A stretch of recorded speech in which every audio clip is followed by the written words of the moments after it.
Okay, so in this video we're going to set up our Numpy arrays.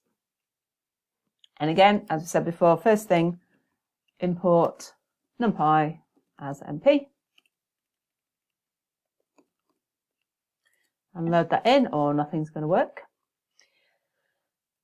So I'm going to set up a test array, mp.array, round brackets, square brackets, and then comma separated variables in there. I'm going to print that out.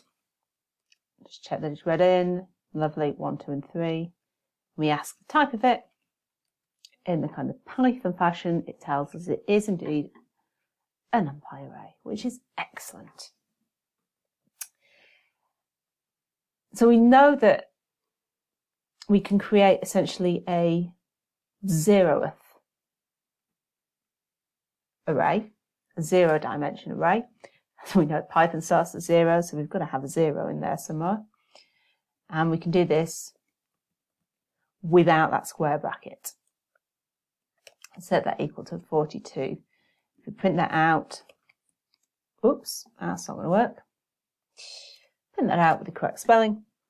It's just literally a number. And we ask it, we're going to ask how many dimensions this Numpy array has. So at 0.ndim,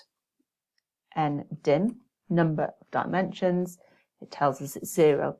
There's no brackets. So you get the idea of counting here.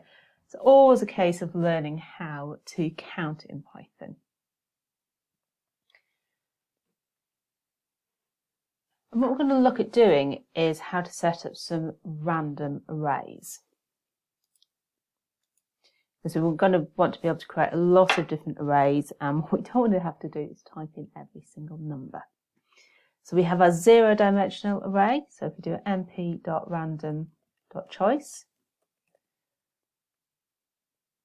pop in a number, and it will pull out a random number that's less than that value. So if you keep rerunning it, you will get different values.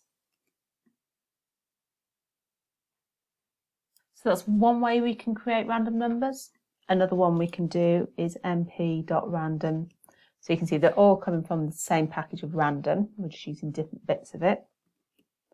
We're going to use a random integer, a rand int, and something less than 100, please. And again, if you run this multiple times, you get different numbers because it's a random selection. So that is creating a 0th dimension array.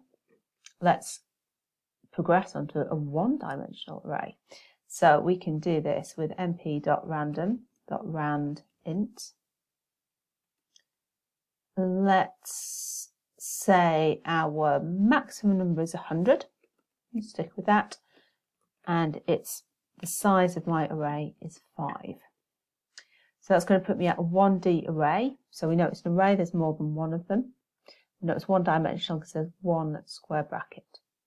So a 0th dimension array is actually just a single number with no brackets.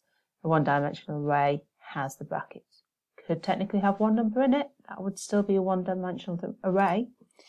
Set that to size 1, still an array. But it has that one square bracket around it. We can also create floating point numbers. So this is integers we're looking at here. We can create a floating number, a float.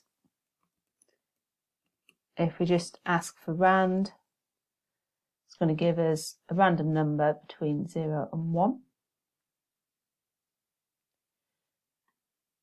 If we have no specification in this bracket, if, for example, we want to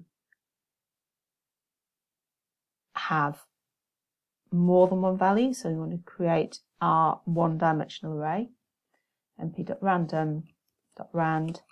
This time the number in the bracket is not the maximum number, it's how many elements are in your 1-dimensional array. 2, 3, 4, 5. So the next bit, we're going to have a look at how we get higher dimensional arrays. So we've done our 0-dimension with no brackets, our 1-dimension with 1 bracket. We're going to pick up at the 1-dimensional array and move up from there. Join me there when you're ready.